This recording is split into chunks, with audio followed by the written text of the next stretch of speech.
ಶ್ರೀ ಗರುಡ ಪುರಾಣ ಪ್ರಾಣೇಶ್ವರಿ ವಿದ್ಯೆ. ಸೂತ ಮಹರ್ಷಿಗಳು ಗರುಡ ಪುರಾಣವನ್ನು ಶೌನಕಾದಿ ಮುನಿಗಳಿಗೆ ಹೇಳುತ್ತಾ ಪ್ರಾಣೇಶ್ವರಿ ವಿದ್ಯೆಯ ಬಗ್ಗೆಯೂ ಈ ರೀತಿ ಹೇಳತೊಡಗಿದರು.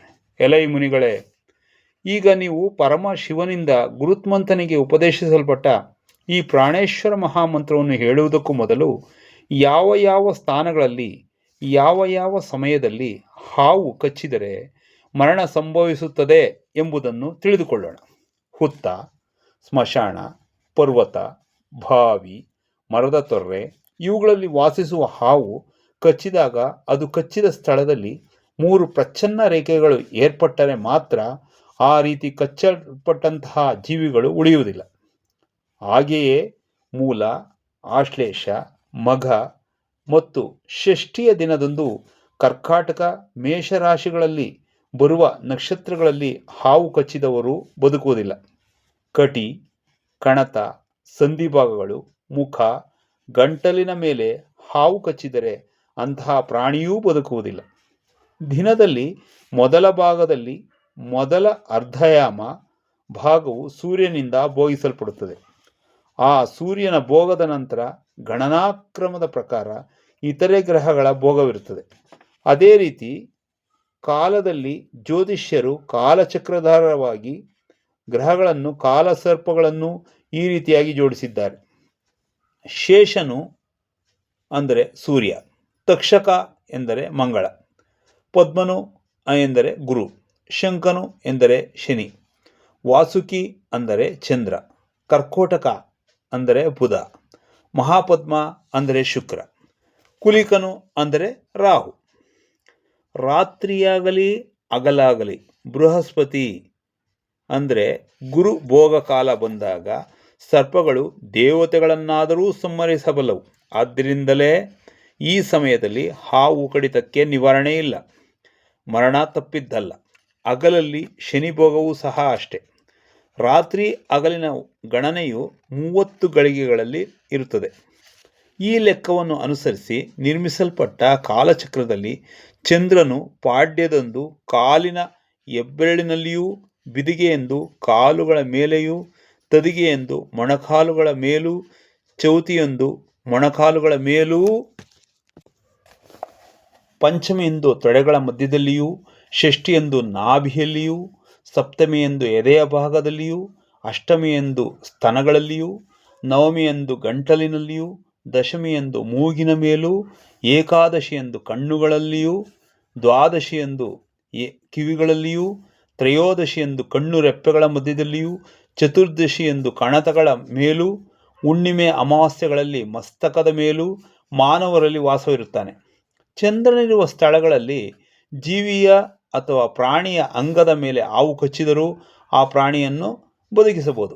ಮೂರ್ಛೆಯಿಂದ ಎಚ್ಚರವಾಗುವುದರಲ್ಲಿ ತಡವಾಗಬಹುದು, ಆದರೆ ಸಾಧಕನು ಶರೀರ ಮರ್ದನದ ಮೂಲಕ ಆ ಪ್ರಾಣಿಯನ್ನು ಬದುಕಿಸಬಲ್ಲನು. ಓಂ ಅಂ ಸಹ ಎಂಬ ನಿರ್ಮಲ ಸ್ಫಟಿಕದಂತಹ ಬೀಜಯುಕ್ತ ಮಂತ್ರವು ಸಾಧಕನಿಗೆ ಪರಮ ಪವಿತ್ರ ಮಂತ್ರವಾಗಿರುವುದು. ವಿಷರೂಪದಲ್ಲಿರುವ ಪಾಪವನ್ನು ನಶಿಸುವಂತಹ ಶಕ್ತಿಯುಳ್ಳ ಈ ಮಂತ್ರವನ್ನು ಹಾವಿನ ಕಡಿತದಿಂದ ಮೂರ್ಛೆ ಹೋದ ಪ್ರಾಣಿಯ ಮೇಲೆ ಪ್ರಯೋಗಿಸಬೇಕು.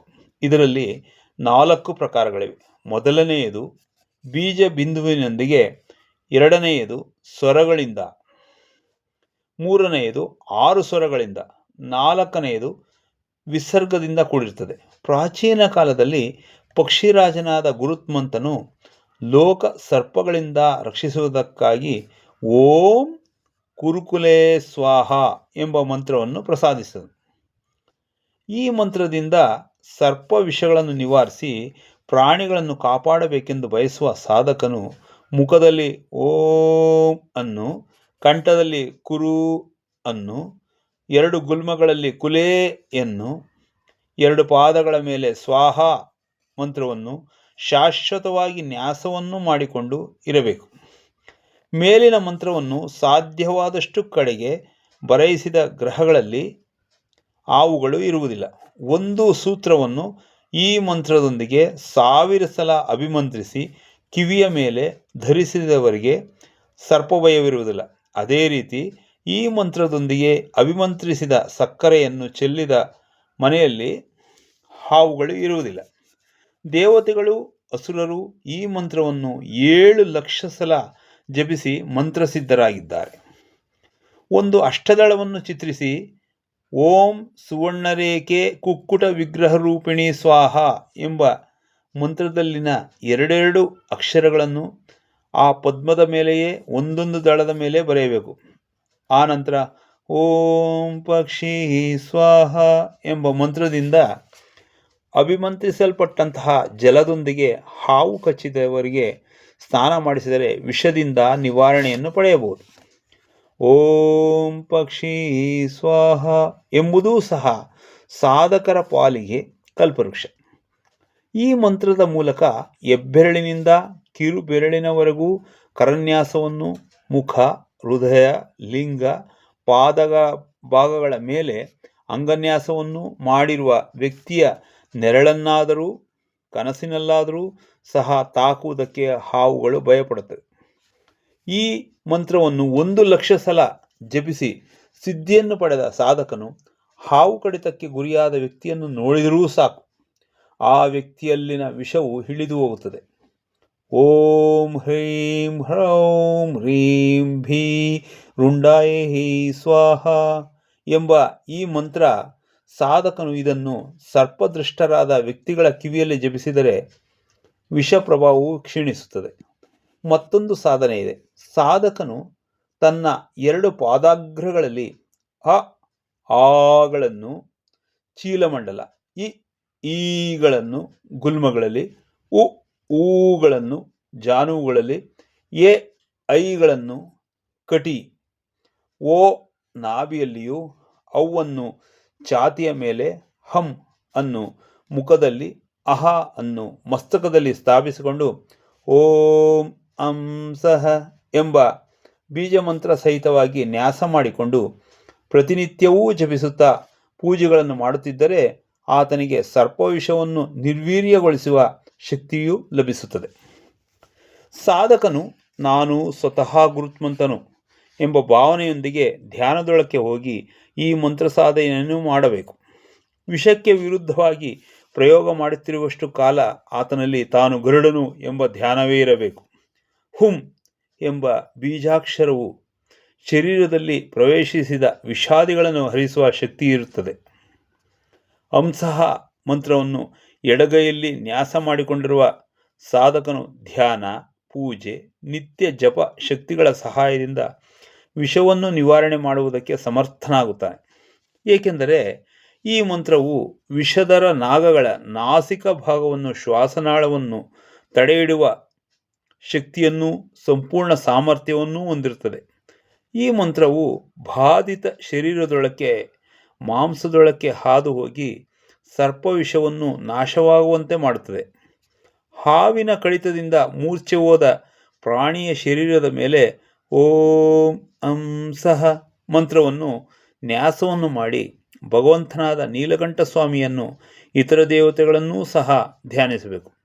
ಇದರಿಂದ ಮಂತ್ರಕ್ಕೆ ವಾಯುಶಕ್ತಿಯ ಜೊತೆಗೆ ಶೀಘ್ರವಾಗಿ ಸಂಪೂರ್ಣವಾಗಿ ವಿಷವನ್ನು ಹರಿಸಬಲ್ಲದು. ಪ್ರತ್ಯಂಗಿರಾ ಜಡೆಯನ್ನು ಅಕ್ಕಿ ತೊಳೆದ ನೀರಿನಲ್ಲಿ ನೆನೆಸಿ ರೋಗಿಯ ಬಾಯಿಯೊಳಕ್ಕೆ ಅದನ್ನು ಹಿಂಡಿದರೆ ವಿಷ ಪ್ರಭಾವವು ಕಡಿಮೆಯಾಗುತ್ತದೆ.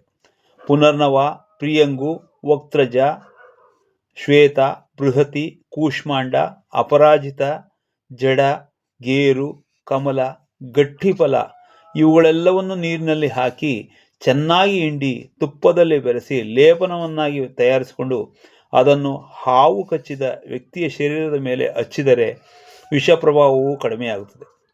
ಹಾವು ಕಚ್ಚುತ್ತಲೇ ಆ ವ್ಯಕ್ತಿಯಿಂದ ಬಿಸಿ ತುಪ್ಪವನ್ನು ಕುಡಿಸಿದರೆ ವಿಷ ಪ್ರಭಾವವು ಕ್ಷೀಣಿಸುತ್ತದೆ. ಅದೇ ರೀತಿ ಶಿರೀಷ, ವೃಕ್ಷ ಪಂಚಾಂಗಗಳನ್ನು ಎಲೆ, ಹೂವು, ಹಣ್ಣು, ಬೇರು, ತೊಗಟೆ, ಗಾಜರ ಎಂದರೆ ಮುಲ್ಲಂಗಿಯಂತಹ ಗೆಡ್ಡೆಯ ಬೀಜಗಳಿಂದ ಬೆರೆಸಿ ಚೆನ್ನಾಗಿ ಹರಿದು ಕಷಾಯವನ್ನಾಗಿ ಮಾಡಿ ಸ್ವಲ್ಪ ಕುಡಿಸಿ ಸ್ವಲ್ಪ ಶರೀರಕ್ಕೆ ಹಚ್ಚಿದರೆ ಸ್ವಲ್ಪ ದೃಷ್ಟಗಳಿಗೆ ವಿಷದಿಂದ ನಿವಾರಣೆಯಾಗಬಹುದು. ಓಂ ಹ್ರೀಂ ಅಹ ಅನ್ನು ಉಚ್ಚರಿಸುತ್ತಾ ಹೃದಯ, ಲಲಾಟಾದಿಗಳಲ್ಲಿ ವಿನ್ಯಾಸ ಮಾಡುವ ಸಾಧಕನಿಗೆ ಸರ್ಪಗಳು ವಶೀಭೂತಗಳಾಗುತ್ತವೆ. ಓಂ ರೀಂ ಮಹ ಈ ಮಂತ್ರವನ್ನು ವಿದ್ಯುಕ್ತವಾಗಿ 15 ಸಲ ಜಪಿಸಿದವರು ಗರುಡನಂತೆ ಸರ್ವಗಾಮಿ, ಕವಿ, ವಿದ್ವಾನ್, ವೇದ ಪ್ರವೀಣರಾಗಬಲ್ಲರು ಹಾಗೂ ದೀರ್ಘಾಯುಷುಗಳಾಗುವರು. ಬಲವಂತರಾದ ಶತ್ರುಗಳ ಮೇಲೆ ವಿಜಯ ಸಾಧಕವಾದ ಮಂತ್ರ ಹೊಂದಿದೆ. ಈ ಮಂತ್ರ ಜಪ ವಿಧಾನವನ್ನು ಶಿವನು ಉಪದೇಶಿಸಿದನು. ಇದರಿಂದ ಅಭಿಮಂತ್ರಿತಳಾದ ಆಯುಧಗಳಿಗೆ ಅಪಜಯವೆಂಬುದು ಇರುವುದಿಲ್ಲ. ಈ ಮಂತ್ರದ ಮೂಲಕ ಉದ್ಧಾರವಾಗಬೇಕೆಂದುಕೊಳ್ಳುವವರು ಕಮಲಪತ್ರದ ಮೇಲೆ ಅಷ್ಟವರ್ಗವನ್ನು ನಿರ್ಮಿಸಿ ಅವುಗಳ ಮೇಲೆ ಪೂರ್ವದಿಂದ ಆರಂಭಿಸಿ ಈಶಾನ್ಯದವರೆಗೆ ಓಂ ಹ್ರೀಂ ಹ್ರೀಂ ಎಂಬ ಬೀಜ ಮಂತ್ರಗಳನ್ನು ಬರೆಯಬೇಕು. ಓಂಕಾರವು ಬ್ರಹ್ಮಬೀಜವಾದರೆ ಶಿವಕೇಶವ ಬೀಜವು ಹ್ರೀಂಕಾರ. ತ್ರಿಶೂಲವನ್ನು ಬರೆದು ಅದರ 3 ತಲೆಗಳ ಮೇಲೆಯೂ ಹ್ರೀಂಕಾರವನ್ನು ಲಿಖಿಸಬೇಕು.